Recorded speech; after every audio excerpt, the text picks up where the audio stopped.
এই মুহূর্তে মাননীয় স্পিকার, আমার দলের সদস্যরা এবং ক্ষেত্র বিশেষ আমি দেখছি বিরোধী দলের বন্ধুরাও আমার কিছু কিছু কথায় টেবিল থাপ। আমরা ভালো হয়ে গেলে দেশ ভালো হয়ে যাবে, এটাই স্বাভাবিক। এই জায়গাটা যতদিন পর্যন্ত ভালো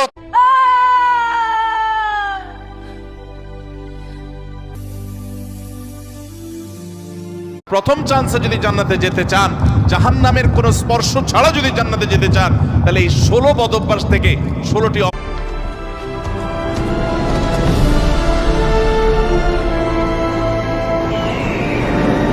কবে যাব মদিনায় রে,